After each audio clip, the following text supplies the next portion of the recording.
Hello and welcome to the Bro Chat for the People podcast. Today's episode is brought to you by a wanted ad.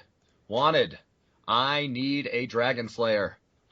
I am quite sure most of you have seen the rather large green dragon that has been flying over the northeast side of Grand Rapids area for the better part of a week. And I am looking for someone to, number one, lure the said dragon away from Grand Rapids to a more rural area. Number two, force said dragon to land on the ground in the rural area, and three, slay the slay the said dragon in whatever way you see fit. There will be no pay. Dragon slaying is its own reward. Please note that I am not talking about the red dragon that frequents the area from time to time. He and I have an understanding. All right, let's go.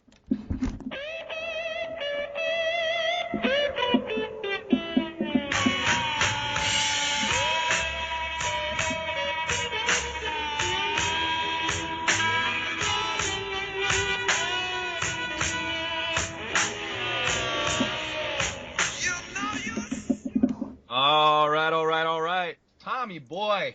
How's it going there, Daniel? I am just living the dream. We have a very special podcast tonight, don't we? We do indeed. It is the honorary winner of the Bro Chat for the People tournament for March Madness. The honorary, not the real one. So I'm not. I meant honored. I'm not honored. Oh, who we got here tonight, Daniel boy? The esteemed Christopher Audino. Oh, Chris, how you doing? I think that's the wrong word, esteemed, but my name is Chris Audino. How you doing, man? I'm doing well. Excited to be on. I'm actually very nervous. I didn't really expect this to happen, but I'm kind of nervous right now. There's been a lot of great guests on here. You guys do a good show, and hope I live up to it. Oh, I'm sure you'll be fine. Who's a great guest that we've had on this show? Don't answer. Sean did a great job the other night. Sean did a great job, against brutal cross-examination, I might add. That's the thing. He has a lot of conflicting opinions. I thought he stood up for Chicago well. I mean, hey, I'm not exactly a Chi-Town boy, but I do live close to it now, so there is some part of me that could appreciate him standing up for his hometown. Yeah, it's something every hometown boy's got to do. If you got to stand up for your hometown sports teams, and maybe even the political situation of your hometown, even though it's really indefensible. There's a lot of me that's hard to stick up for New York politics, but oh, come on, those good old-fashioned New York values. Those great people. We all know what we're talking about. I'm kidding. Chris, you're from upstate New York, right? I am from upstate. I'm not a city boy, so completely different. I'm from the capital, actually. Yeah, which is not New York City. Really? Completely different. For about the 80% of people that seem to think that New York City is the capital, it's not. I mean, for all intents and purposes, it is the capital. You're right. It probably should be now, but yeah. No, Albany needs to hold on to something. Yeah. Exactly. All of its 80,000 residents. Yeah, Albany. Yeah, but the whole area is a decent size. I mean, you got Schenectady, you got Amsterdam, Albany, Utica, Troy, Syracuse. Look at this guy. Syracuse name dropping the upstate. I like it. I think he knows bad things. I go there every summer, man. My dad's the from 518.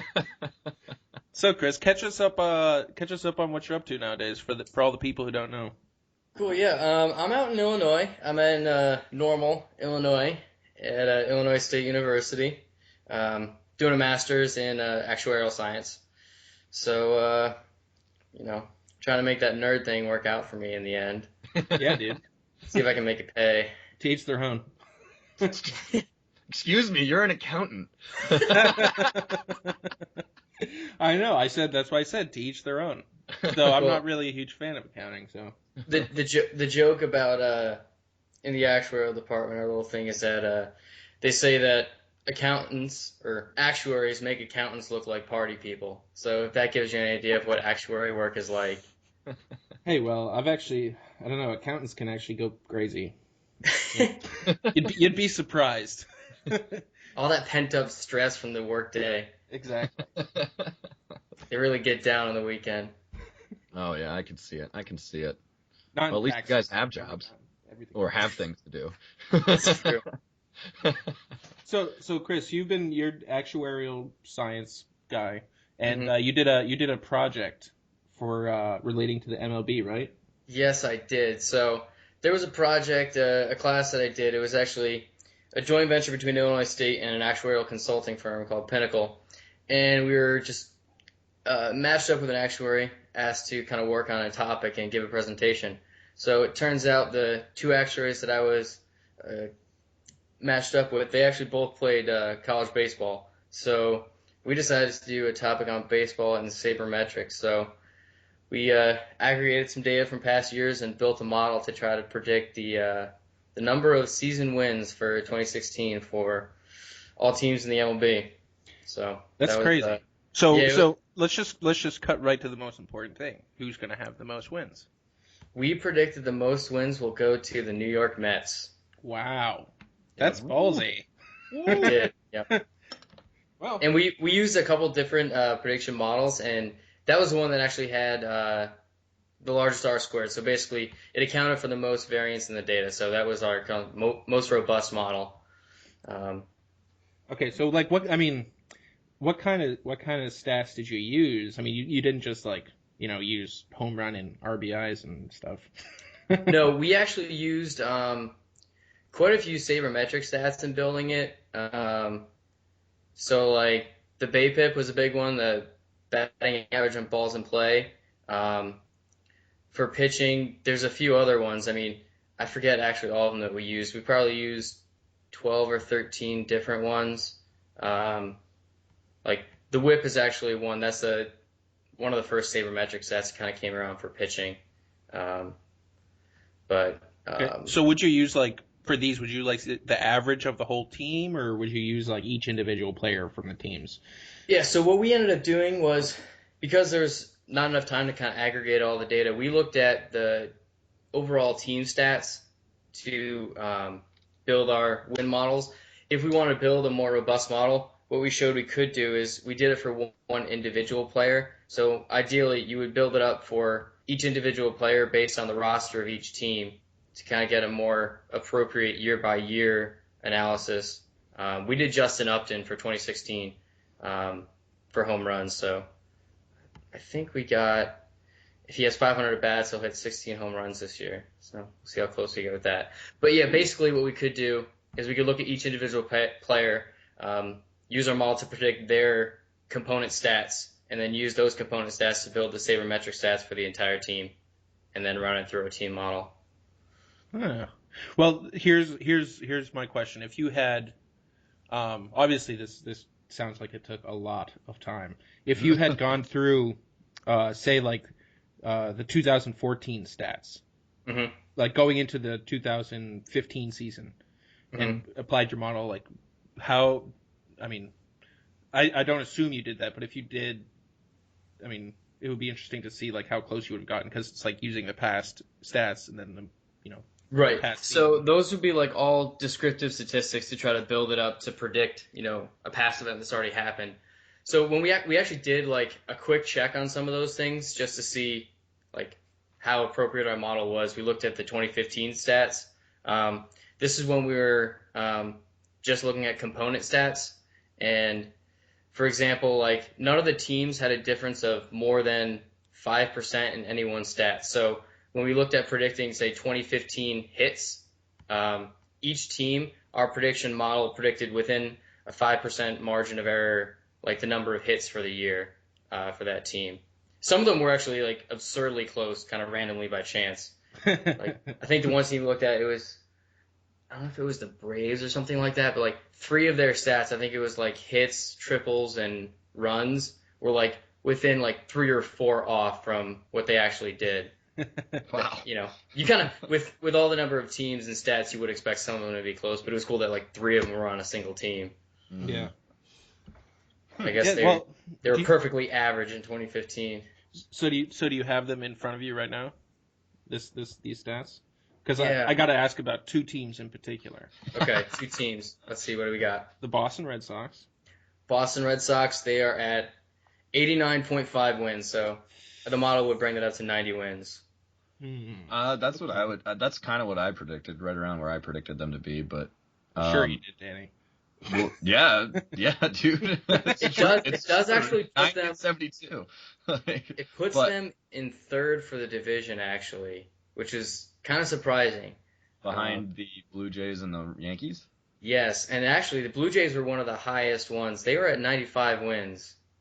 Well, people were expecting the Blue Jays to win the division and are like they're the favorite out of the AL right now, but Yeah, they are. at least beginning of the season, yeah. But I just the Yankees. Now, you know what I do find very interesting. So we actually looked at Vegas Insider to try to kind of see how reasonable our results were. And Vegas Insider, they put the Rays at 78 wins this year.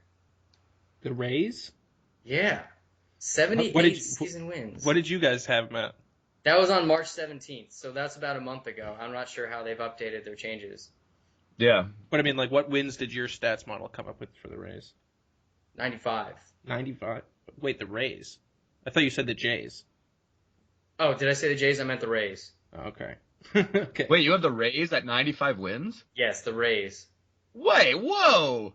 Yeah, we have the here. Jays in fourth place, actually. Really? Yeah. Hey, Oh my man. gosh, see, that's what I would have had an opposite. I know. That's the thing is that could be something that, our model is not perfect. That could be something where they might have certain component stats from over the past years. You guys are, Well, I mean, if your model was perfect, I would place large amounts of money on your model, and I would bet heavily in Vegas. Right. And now, if it was, if you could spend a one semester course predicting this kind of thing, then you could be a billionaire, essentially. Now, we did actually unveil something where you could possibly take advantage of the Vegas predictions, because if you look at what they predict for the 2016 season, they only have one team, and it's actually the Giants, at 90 or more wins. They have the Giants at 90 wins. This is as of March. Now, for the past 5 years in the MLB, there's been at least 4 teams that have had more than 90 wins. Mm-hmm. So we actually looked at their distribution of wins, and it was basically truncated. So they basically had a much tighter distribution of wins. It probably has something to do with the way that they take bets, but that means there's probably 3 or 4 teams. If you can pick those out, they're going to have more wins than Vegas predicts. So if you can come up with just a decent model and pick out top teams, you might be able to find a way to predict these wins early on in the season. Now, they're obviously going to change their projections as the season progresses. Yeah. If early on, if you can isolate a few teams, there is some money to be made. So, well. Wait, what does Vegas? Do you know? I don't know if you have the Vegas Vegas Insider right up in front of you or whatever, but do you? If you remember what they put the Sox at? Oh, I have them. I have their Sox from March. From March, they have the Sox at 86 wins. Okay. 86. What is that? 86 and 60, or 86 and 76. I gotta ask though, because of all the hype around them this year, what is the Vegas and your profile say about the Cubs? For the Cubs, okay. So they were ranked number 1 coming in by the I don't know. I don't actually know who does those rankings, but it doesn't matter. So Vegas has them at 89 wins, has them winning the division, and we have them at 88 wins, but we actually have St. Louis at 92. Ooh. So we were close, but we had Cardinals kind of inflated from the Vegas. Shout out to Mikey Watkins. Yeah. They were actually playing each other tonight, weren't they? They are playing currently, I believe. I think that's right. I can get that for you right now. Yeah, Cubs are up 2-1 in the bottom of the 8th. Ooh, okay. Well, people will know the result by the time they listen to this, but yeah, anyway. But hey, it's just increasing the intensity of the game, maybe, and what it means. Oh, this is. I think. I love that the Cubs are getting better now because, well, first I've never had a problem with the Cubs. I like to rip on the Cubs because they've been so bad for so long, but I'm really excited for the newfound Cubs Cardinals rivalry that's inevitably coming our way. Yeah, I love both those teams. I want both of them to succeed, or at least I have a respect for the Cardinals. But Chris, I can assume that your model has the Yankees at the number 1 in the AL East. Yes, I believe they did. So we should just throw out the entire model because you made it to be rated. No, actually, now that you mention it, they are a game. We have them a game behind the Rays. Oh, okay. Okay. Oh, so now you're just trying to by your own stats. So wait, Chris. Now I guess there's something that should be asked. Are you a Yankees or a Mets fan? I am a Yankees fan. All right. Okay. Yeah. Just to clarify that. The only real New York team. That's harsh, man. That's harsh. See. I mean, maybe that's a product of when I grew up. When I get into baseball. When I was growing up, the Mets really weren't even a team to contend with. There was a Subway Series in there, but for most of the years, when I was getting into baseball, the Mets just didn't really have a very competitive team. So it was kind of like that. Oh yeah, they're a New York team too. The Mets are cute. You're like an upstate dude, though. You're supposed to be a Mets fan, no matter what. You're like the one. That's what I was about to say. The upstate people are supposed to be like, I know that they have 27 championships, but we're Mets fans anyway. Like, well, there's definitely quite a few of those people up there. That's the Mets fan base. You're not going to get many Mets fans in the city. They do have Long Island is actually, I think, mostly Mets fans. Okay, yeah, Long Island, yeah. Long Island. Long Island. But, oh gosh. I mean, I don't know. If the Yankees could just stay close until like the 7th inning, we're almost guaranteed to win this year. But you haven't been able to do that exactly so far. Well, wait, are all those Chapmans suspended though, right? Yeah, he is. Yeah, he's on my fantasy. You still have Miller though. I mean, I don't even know how you got Chapman. Miller's a stud. Well, that's the thing. We basically we could go like a guy an inning. Like coming into this year is like, geez, with him and Betances, I think him and Betances they've combined for like something like 42 outs this year, or no, 32 outs and 27 have been strikeouts. Jeez. So Chris, are you a sabermetrics guy, or are you kind of a more romanticist about baseball, being an actuary?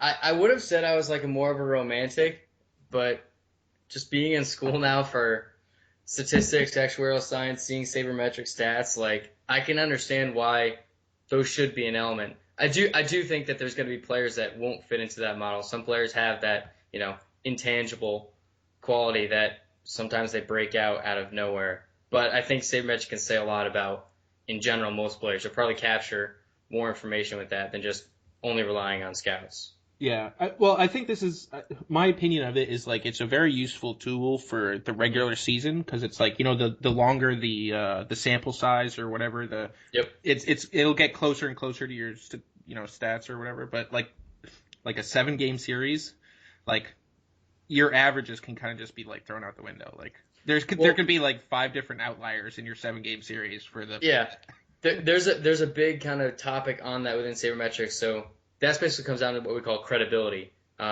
So managers are interested in stats like they've created some stats where for players hitting in what they call like high pressure situations.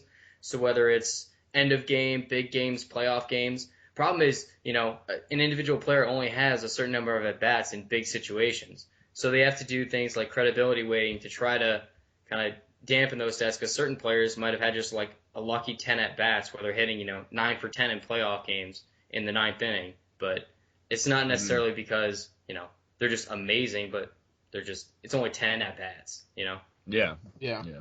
So that's what's difficult about that.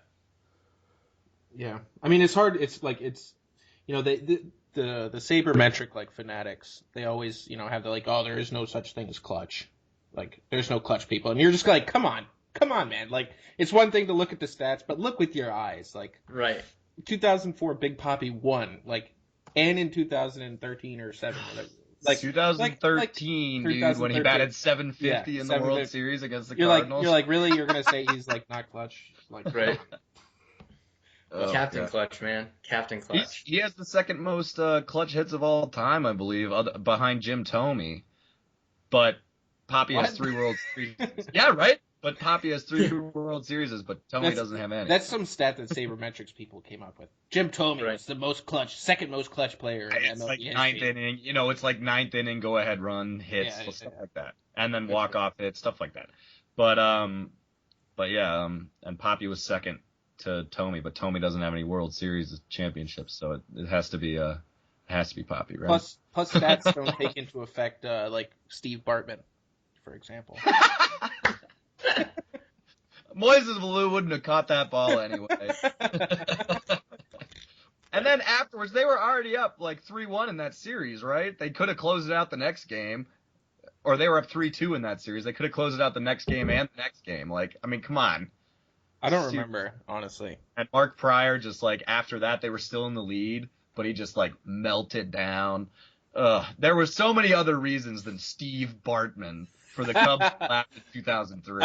I just wanted to mention that name on the podcast for all you Cubs fans are getting so high and mighty about your team 10 games into the season. That's the thing. And, that's what's difficult, I think, about baseball. You guys talked a while back about kind of the market share that different sports have. And the baseball season is so long, I mean, I'm a diehard baseball fan. I still check stats. But I still know that real important games don't really happen until June, All-Star break even. Mm-hmm. It's one of those things where right now you could start off 0-15 and you could still win your division. You know what I mean? Yeah. Yeah, so. The Jays won their division last year. They were 500 or below 500 at the All-Star break. Yep. They just got hot. They got David Price and then they got hot. Those two might be correlated. But yeah, that lineup is scary, man. The Jays lineup is scary.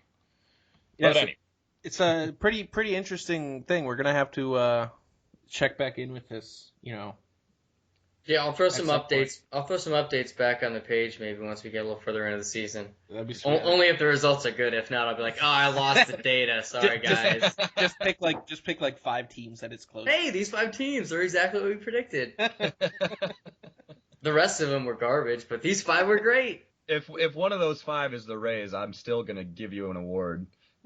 95 wins for the Rays this year. Holy! Let me tell you something. If one of those is the Rays, I'm dumping all my savings into gambling at the beginning of the 2017 season. I can tell you that.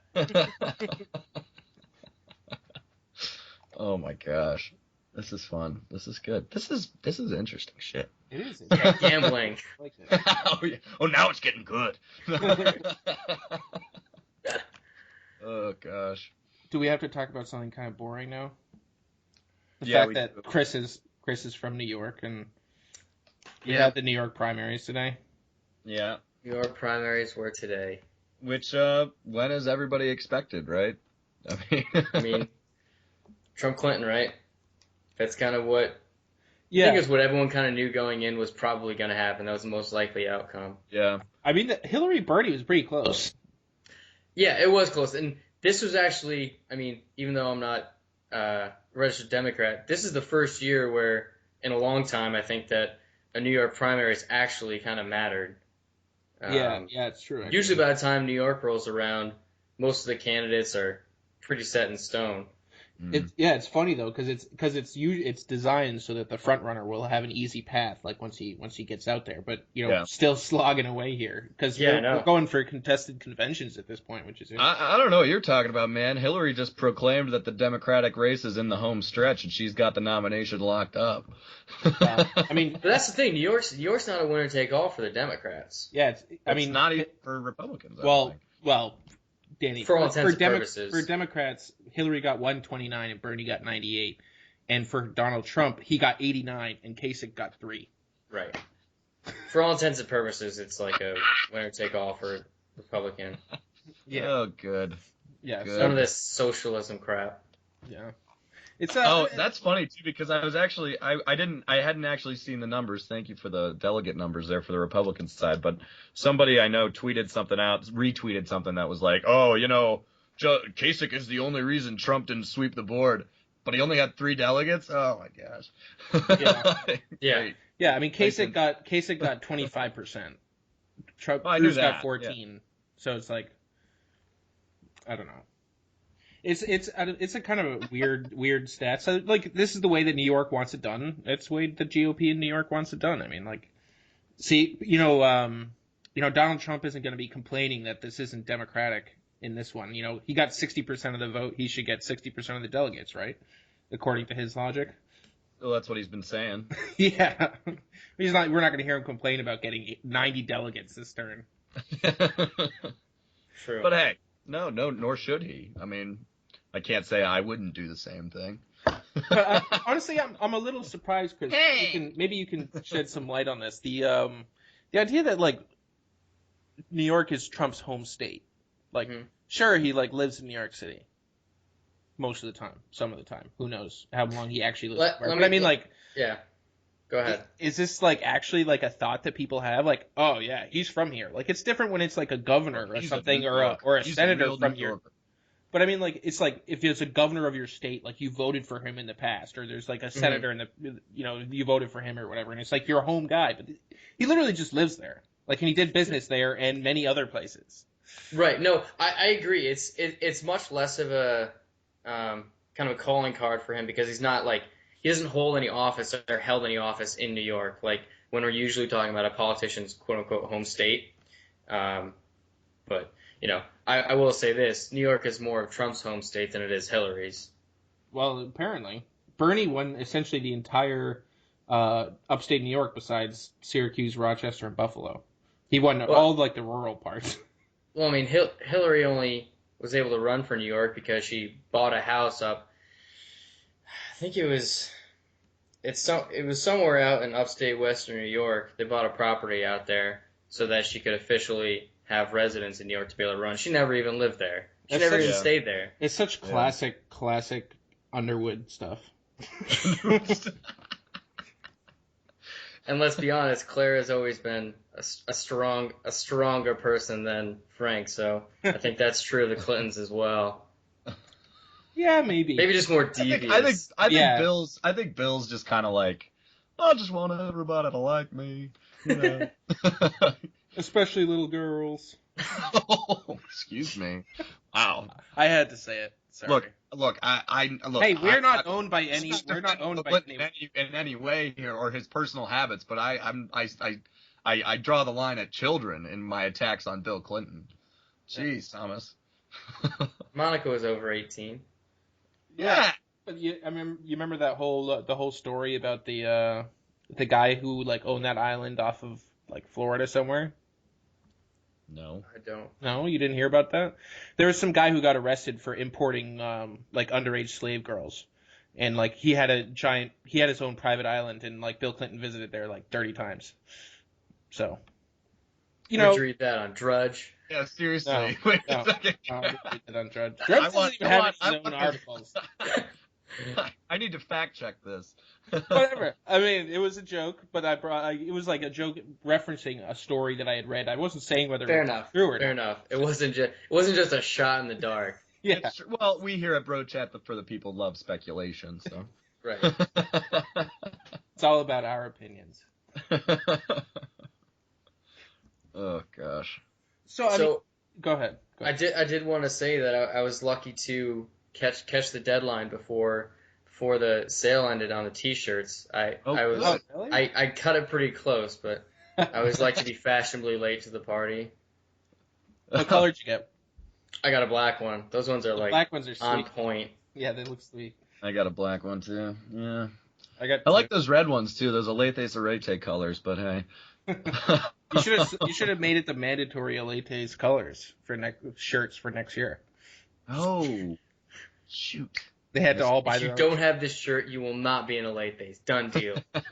Missed opportunity there. Although I don't think any current member of Aletes even listens to this. So. Yeah. Aren't you a current member, Daniel? Yeah, you're right. What being a household is about. Once a member, always a member. No, you're totally right. Oh gosh. Hashtag household pride. TT baby, all the way. Shout out to Colby. Colby gets a shout out at the end of every podcast. You don't need to shout out now. well, that's my maybe. shout out. Maybe. My shout out. Colby might get a podcast or a shout out at the end of every podcast. There are a couple Colbys that we know. We're not sure if it's Colby. Maybe Colby. It's definitely Colby, but we don't know if it's Colby. It might be Colby, but it might not be Colby, and it could be Colby. So I mean, Chris, what do you like? We're all about speculation, so we don't care about bringing up half-baked stories. There was a story about Brooklyn, right? Right. About voters in Brooklyn. Oh yeah, very interesting. They're calling it the quote unquote Brooklyn Purge. It was I was just reading an article that popped up on my, I think it was on Yahoo actually when I opened my browser, but it was talking about maybe 100,000 different voters Wait, 1 second. Yahoo is your homepage? No, I haven't reset my Chrome, so I signed into Chrome, but I haven't reset it to make Google the front page. It comes up. Google? Why would you have Google be your front page? Yeah, Google, absolutely. Google Chrome? No. Bro Chat for the People should be your homepage. Oh, is it yours, Tom? Be honest. Don't lie to the people. I don't have a front page. Yeah. Okay. I don't know how to set it. I had some rogue browser like Maxthon come in and literally shut down my computer when I tried to uninstall it. So I honestly don't know what is going on. Dude, I just like open it up and it's blank. It's all about Google Chrome, man. I was fighting my Windows 10 update on my laptop for the longest time, and then I left it on for a while, and it automatically updated. Really? That sucks. Yeah. I always just no, please no. No. I've been doing that for probably a solid 2 months. Yeah. I was so proud of myself. That big thing that pops up in the middle of your screen, like, it's great, you'll want it. You're like, no, I don't. Trust us, you'll want this. I literally like just started getting comfortable with Windows 8. I know. Like going from like Windows like I'm not XP even to Windows 8. Windows 8. I don't even use the Windows 8 part of Windows 8. I'm just on the desktop the whole time. I mean, like, Oh, sorry. So apps are not like a laptop thing. I'm sorry. Apps are my life. Oh, maybe I'm dating myself. Hey, I'm stuck in Windows XP world. Oh gosh, Windows XP. Yeah, that was turn of the good century. Time. Jeez. Windows XP was the bomb. It was such a good operating system. Anyway, we're getting sidetracked here. The Brooklyn story. Yes, the Brooklyn story. So, campaign members from Bernie Sanders' campaign are citing that there might be things like voter fraud happening. About 100,000 registered Democrats from Brooklyn were apparently placed on the inactive list for this year, with Brooklyn being Bernie's hometown. So there was different reasons cited for why they were removed from the active voter list, but apparently a bunch were turned away this year at the primary. So there is a concern that possibly there were some dark deals happening within the DNC. I wouldn't be surprised skeptical. out of. I'm sorry. I definitely would not be surprised especially with polls getting closer and closer as the primary came up. There's definitely pressure on the Clinton campaign to deliver in New York. I mean, I think not even 2 months ago, I think she was at like 65 or 66. I think yesterday polls were showing closer to 55. That's a big swing. But I mean, I don't know. I'm always skeptical of these things. Like, this is always something that someone just like throws out when they lose. Oh, yeah.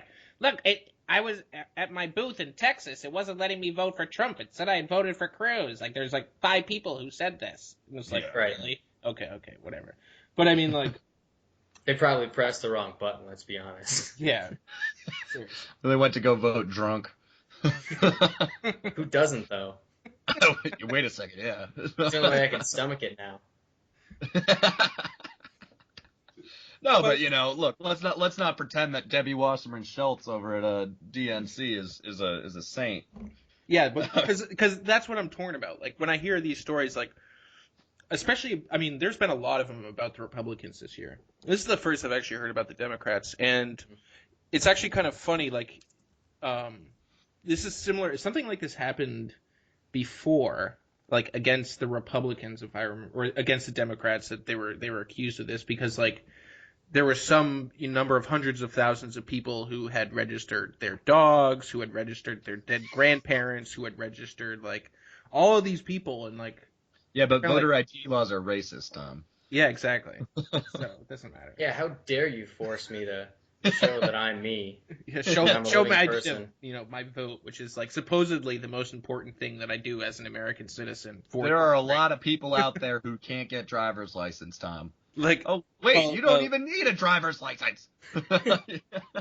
Well, do I need to go like, I need my photo ID to get on a plane and to buy cigarettes and alcohol and Well, do you, Tom? When was the last time you got carded for cigarettes? And pesticide. Recently.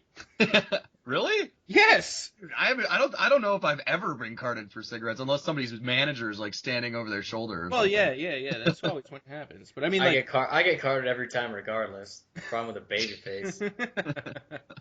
you just need to grow out the scruff, man. You check out this mustache. This is what you need to go. It is looking I'm not pretty sure sexy. that's what I need, but I'll consider it. Dude, try it. I'm a little bit turned on right. It's incredibly liberating having a mustache. Because look, when people are talking to you, they're like, first thing that happens is someone who like knows you starts talking to you or sees you, they just immediately get this shocked look on their face, like, who are you? Like, what are you doing? Like, what is this? No. And then Tom, and then you're like, how could you? So this is what you really think of me? Oh, I see how it is.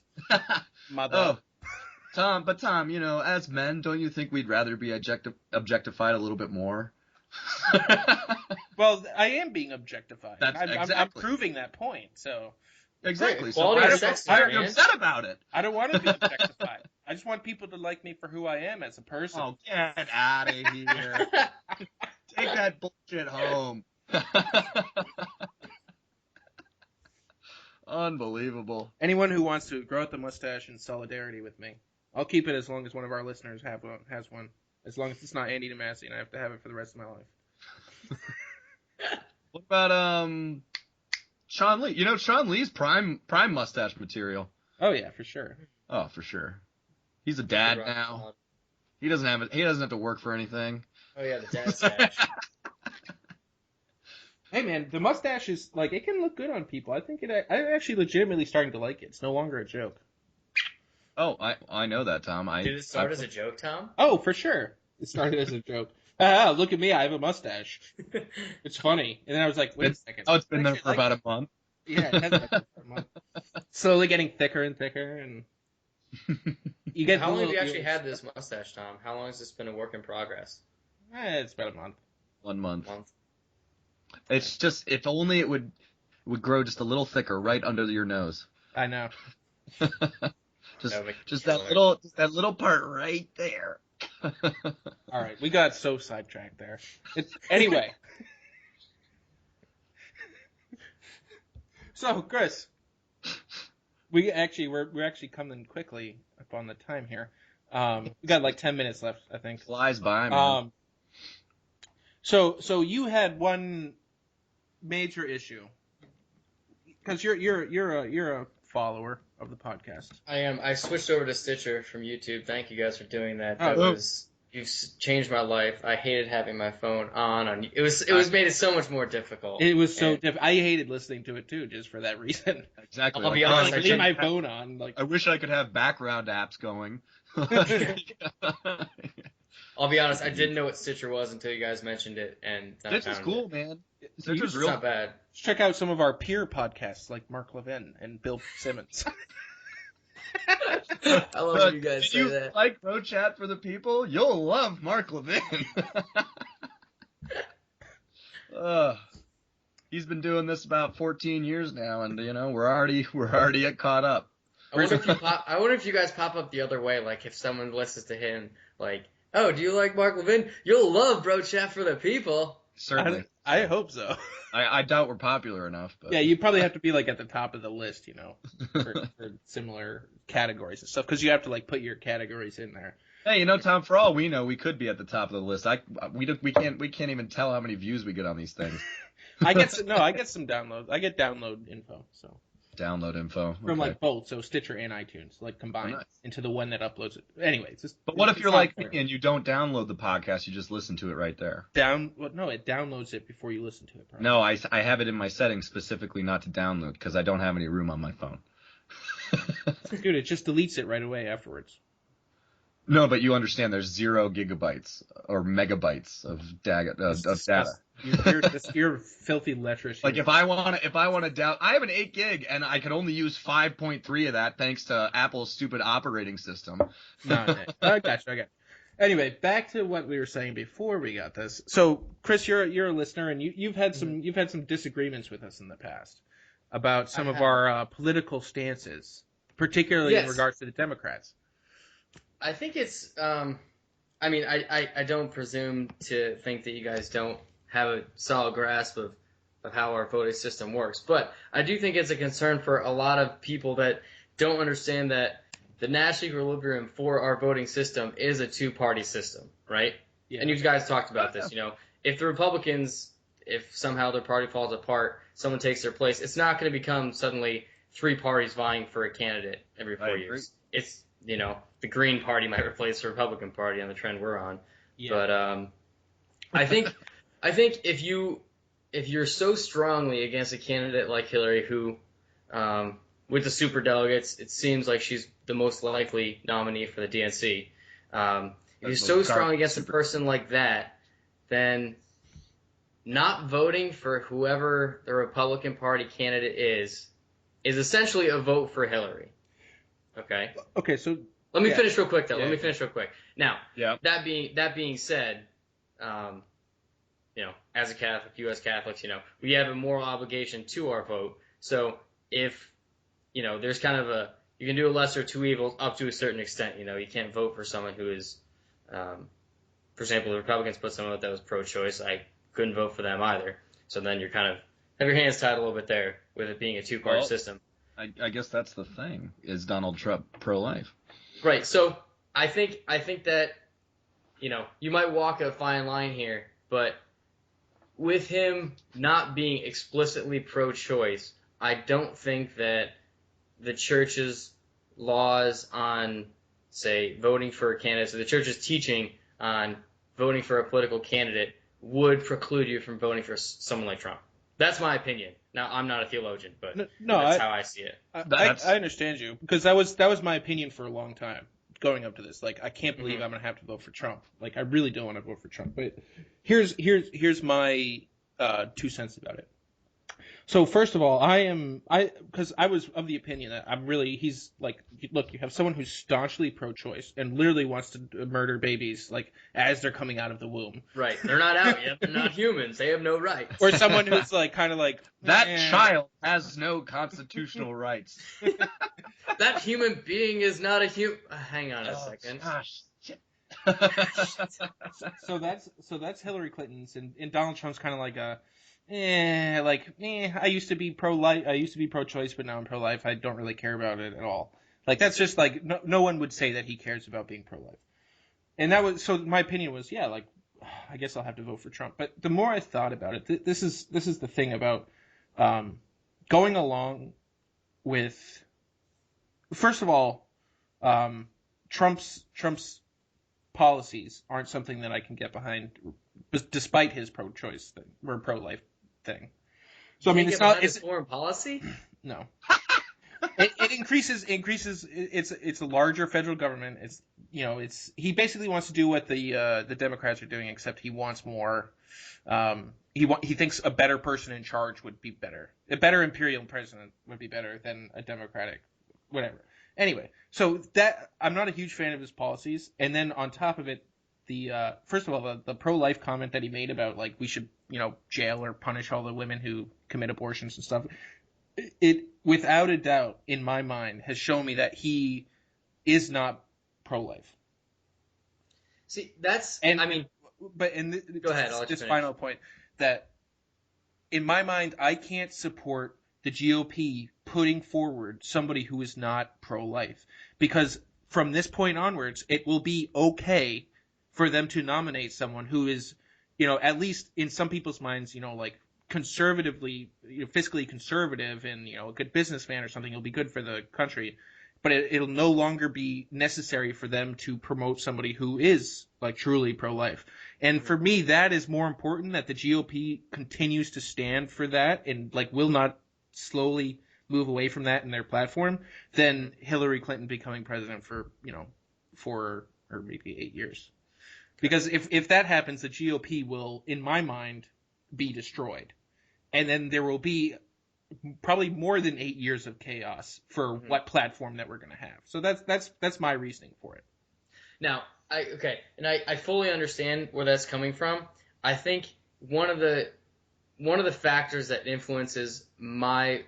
would influence my vote come November, however it shakes out, is I think the way that our system is set up right now, I think that Supreme Court decisions hold far more sway for a longer time than presidential candidates. Now, the president's very important, has a lot of sway, and, with these executive orders can obviously do more and more kind of going into the future. But Supreme Court decisions are incredibly difficult to change, okay?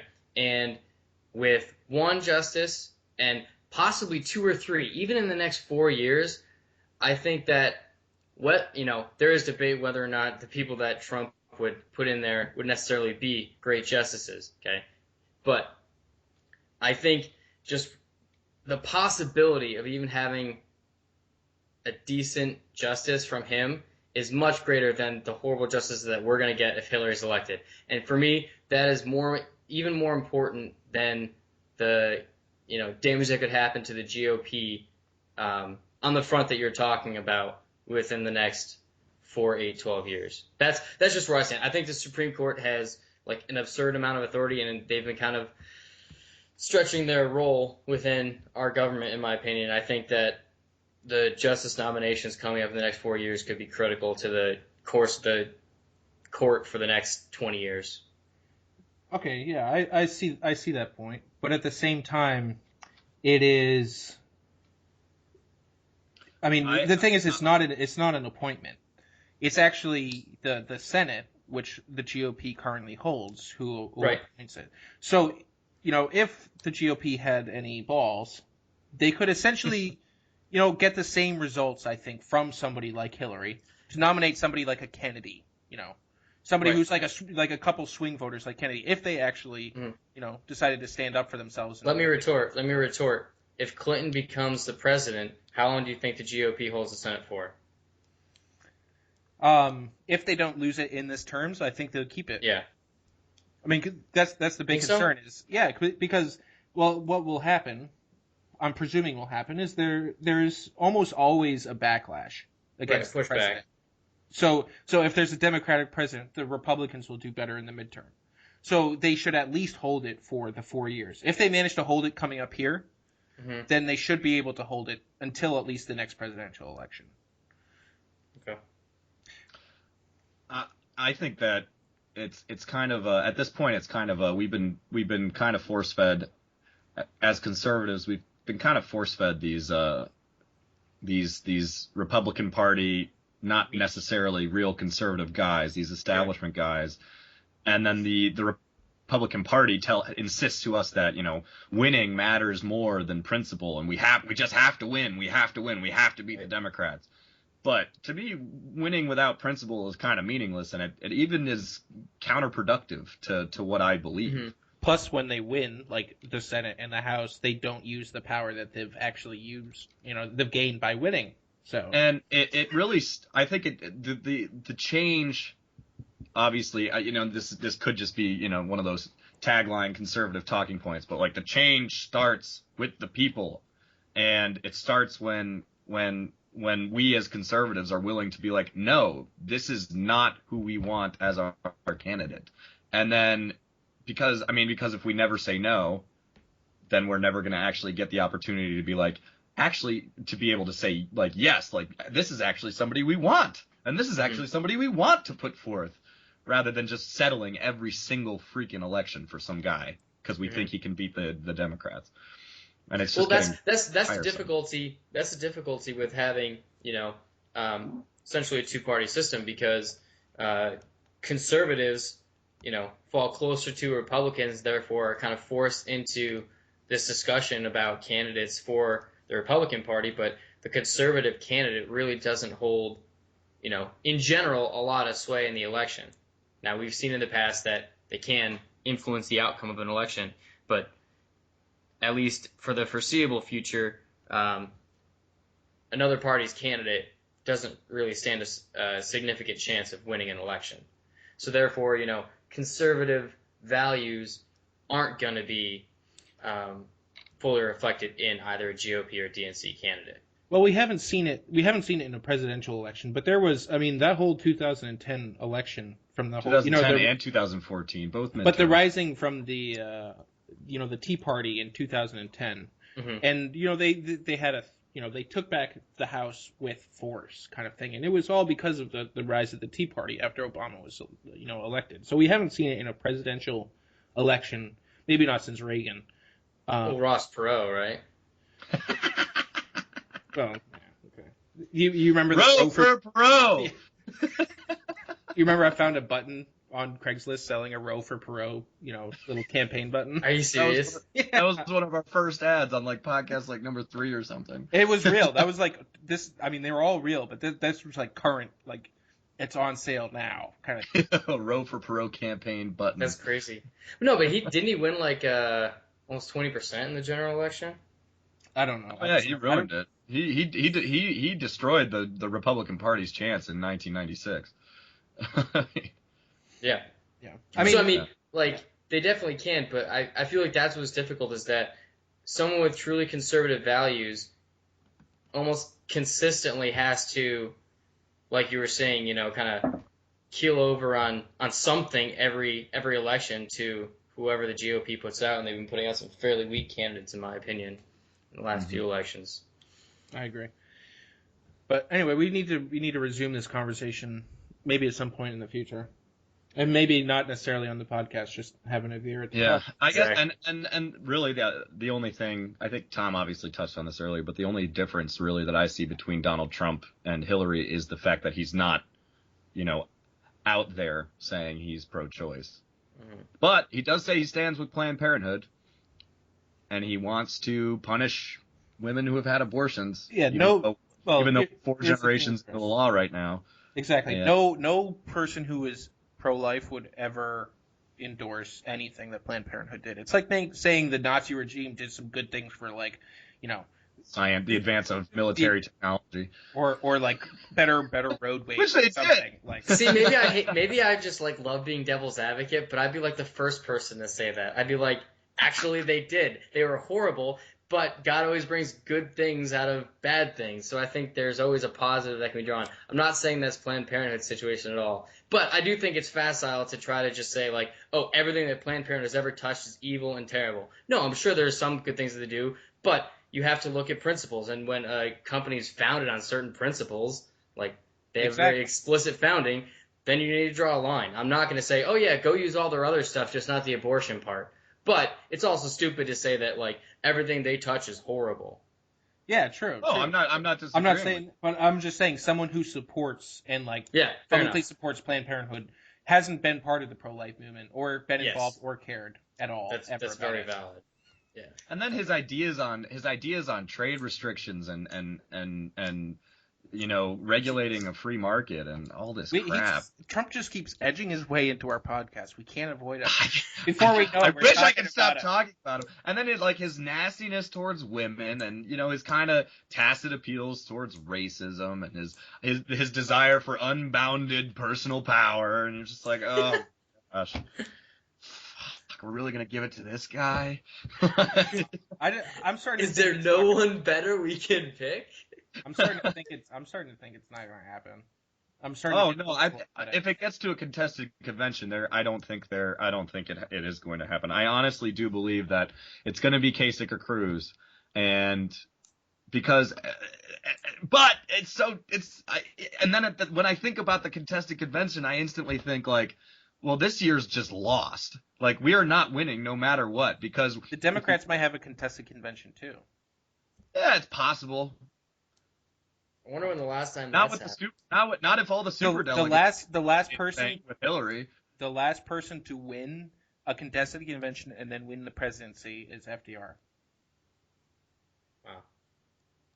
So that might be your answer. I don't know what your question was, but when the last time both parties had a test in the same year.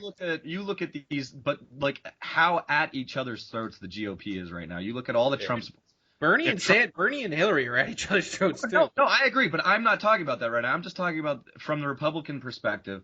You look at if Trump is not given the nomination because he at a contested convention, half his supporters are going to be like, "Really? Screw you guys." Well, and then Cruz is going to be like, all Cruz's supporters are going to be like, "I'm not voting for Trump. Are you kidding me? That asshole." And Kasich's just over there like, "Ooh." Well, here's the thing about that though. I don't actually think that's true. I think the I Trump can win people. Ohio.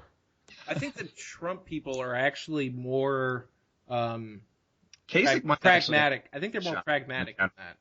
Unlike Cruz people like us, Danny, that we're hung up on the whole pro-life thing. The people for Trump are like, look, I really love the way this guy talks or whatever, but like, the contested convention, they're probably not even going to see it on the news anyway, and they're probably not going to hear anything about it. All his people, so like they might just be like that. In all the trailer parks, is that what you're saying? I'm not saying the trailer parks, but I'm saying like the less informed vote. The single 40-year-old uneducated man, white men. I'm not saying that at all. But I don't know that many Trump supporters, so I'm not exactly sure what to think of them. I don't really know who to like associate with them. I mean, I know a couple. It's funny because I'm like, where are all these Trump supporters coming from? I don't know any of them. Maybe they're just embarrassed, but I don't know. It just doesn't seem like a Trump supporter would be embarrassed about supporting Donald Trump. The ones I know definitely aren't. Yeah, like, okay, so Tom, we know Ray, but he's Canadian. He can't vote anyway. Yeah. I know one. He's very kind of like about it, honestly. Yeah, I know one. Mr. Rennie. Shout out to Mr. Rennie. Looks like we're losing Danny here, but that's okay. We're at near the end of the podcast anyway. I was trying to like say like, shoot, we need to stop this. It could go on for another 45 minutes. Tom actually just cut off Danny. Oh, looks like we lost him. It's okay. We'll just have to finish it off with that. Chris. Just me and you. It's the first time. You ready for this? I don't know if I can do Danny's part. I don't know if I remember all of it. Okay, that's okay. I'll do both of them. I'm gonna have to handle it. All right, guys. Well, anyway, we lost Danny, and we have this healthy discussion. I hope we can have another one soon, but I don't think we're gonna get him back. So we'll just go for the end of the podcast here. Quick ending or whatever. But well, let me just say real quick, thanks for having me on, Tom and Danny, wherever he is. I really appreciate it. I enjoy your podcast. So everyone who's listening, keep listening and tell your friends. Yeah, dude. You're gonna share this on Facebook? I'm definitely gonna share this on Facebook. I don't know. I hate hearing my own voice, but maybe I will. I'll share a different one. Nah. Share this one. It's fun. Your actuary guys might like it. That's true. Maybe you'll get some more Illinois listeners then. Exactly. Except our hate on Chicago. They won't stay long, but yeah, that's true. Just get a couple downloads. That's all we need. Maybe one or two will stay. Anyways, stats. All right, guys. We'll see you on Friday, right? It's Wednesday or Tuesday right now. Tuesday. Anyway. All right, guys. Do you remember this part? We love you, Colby. We love you, Colby. Keep listening to us, Colby. We enjoy making your work, school, or baby day that much more pleasurable. Exactly. Wait, what happened? Oh, he's back. I'm still here. I'm back. Oh, he's back. I tried to do your part, and I wasn't sure if I really knew it all. All right. I was pretty close, I think. All right, Danny. Well, thank you for valiantly trying to step in there, but the Lord blessed me. All right, Danny, you ready? Yeah. We're saying goodbye? We are saying goodbye. It's time. We love you. Anyway, wait. I just had to say one thing, that the Trump supporter I know here in Concord, New Hampshire, is Colombian and very well educated, and it's just hilarious to me. Anyway, okay. We love you, Colby. We love you, Colby. Keep listening to us, Colby. We enjoy making your work, school, or baby day that much more pleasurable. All right, guys, take it easy. Peace.